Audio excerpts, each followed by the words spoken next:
was a big moment in what defined who I am and what I'm doing now, because it really did resonate with me to be fit, not just for a sport, but to be fit over a lifespan and to be functional at 85 because of things that you did when you were 40.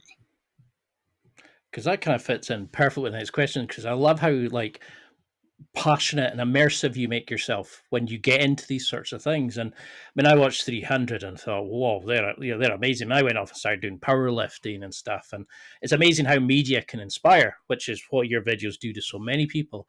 But CrossFit, everybody's jacked. They're all sitting with 19,000 abs. They're sitting built like brick shit houses, but they're mobile. They're doing pull ups, all these like handstands, and it's you're like, whoa, this is amazing. Do you think everybody should be doing sort of CrossFit esque workouts to do the physical demands to make us fit for life? The short answer is yes. The nuanced answer is CrossFit doesn't necessarily need to be, or functional fitness doesn't necessarily need to be exactly what you see in CrossFit gyms around the world. It Mm. looks intimidating. Like if not, like I said earlier, not everyone's going to see that grungy gym from the movie 300 and think, "Oh, I want to be a part of that." My wife looked at it and thought that looks disgusting and dirty and diseased written everywhere. Um, what I would suggest for people interested in fitness but intimidated by CrossFit is to just start somewhere. It doesn't matter if it's a CrossFit gym or a F45 or Orange Theory. Um, the more you start moving, the better you will feel. And then for me, like I have objectives of, I want to do this for this period of time. I want to do this for this period of time.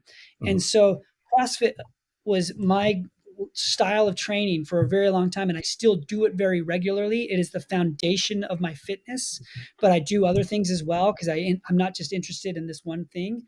But I think people put CrossFit into a box of it's super intense metabolic conditioning, um, that you're doing various gymnastics movements and Olympic lifting movements, and it's very hard, and it can be, but it's also doing functional movements when you're 85 and deadlifting really lightweight very carefully, and the intensity is where things are tweaked so that my dad, who's 84, could be doing CrossFit, but just scaled back to his abilities. And I think if you were doing that at that age, when you're older, you will have a much longer lifespan. Like there's lots of research that's coming out lately talking about how one of the single most important things you can do for longevity is strength training. And I do not think that if done properly, there's a better fitness program than CrossFit. But I do think that you can be too ego driven and do things appropriately that lead you to not to be injured. But if done properly, CrossFit should be rehab, and it should be rehab for life. And Mhm. don't let what you see in the gym intimidate you. Just go in with the right mindset and uh, knowing that you'll need to scale to make things appropriate for you so that you can do this for the longest time possible I love that. if I you're love interested. that way that you look at this because so many people look and go, "Oh, I can't do handstand press ups. I can't do that," but they won't go and try or scale like, or build up to it. I mean, I used to do deadlifts. I was powerlifting, build up the neck, build up the back.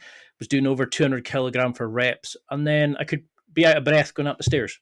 You know, and suddenly I found jujitsu, and that was the sport for me.